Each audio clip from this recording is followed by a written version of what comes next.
All right, welcome to your free weekly ETF Radar newsletter. This is Andrew Hart, and I'm going to run through a number of things with you today over two different videos. First off, we're going to take a look at more the domestic atmosphere here in the U.S. We're going to take a look at the S&P 500, the Qs, the IWM, what are leading these indices. More importantly, what indices are leading. We're going to take a look at a couple new tools that we now have at your disposal at ETFTRADR.com. We're also going to talk about what to do or what to look at ETF-wise for this upcoming Fed week. Got a lot of things in motion when Ben Bernanke likes to speak on those, or at least when the notes are released on Wednesday. So we'll talk about what to look at there and how to capitalize on those potential moves. Secondly, we're going to take a look at the international aspect. Take a look at what's leading, what's not, what you should be looking at, all those great kinds of things. So first off, let's take a look at the charts.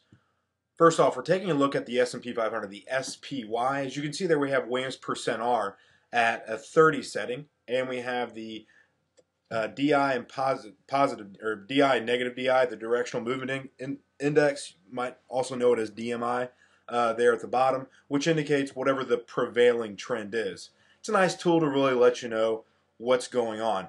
Above as an overlay, we have acceleration bands on the 20 bar setting. Obviously, these are all momentum indicators. We're looking for trends, right, to capitalize on.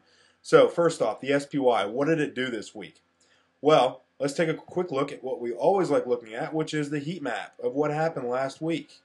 I'm going to take a zoom in over on your left-hand side, at the top left of the heat map, you'll see the U.S. Well, let's take a look at really what led over here. And we can see that quite simply just by zooming in. Now, the SPY was up 3.17%. The Q's up almost 4%.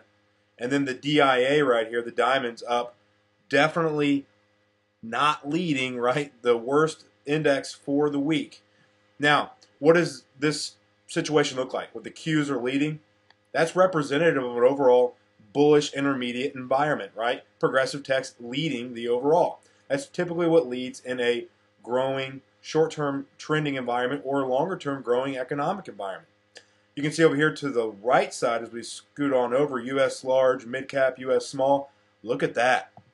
IWM up 6% as an index. That's pretty amazing in my view.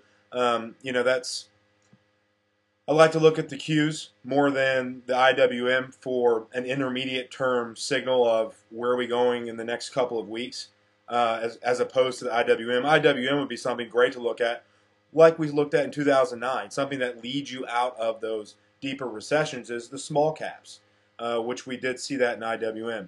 More importantly, let's take a look at the sectors here. What was going on? Remember, we'll focus on international and global here in just a little bit, but take a look. What led so far was XLF, which is what?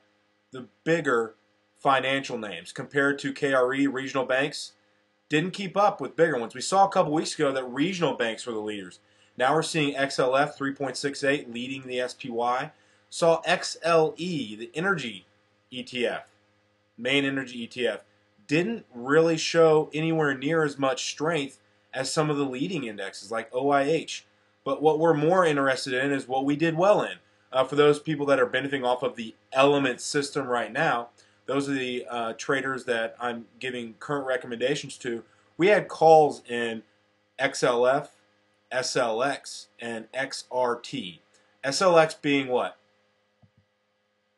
That is going to be your market vector steel index. Of course, those are what?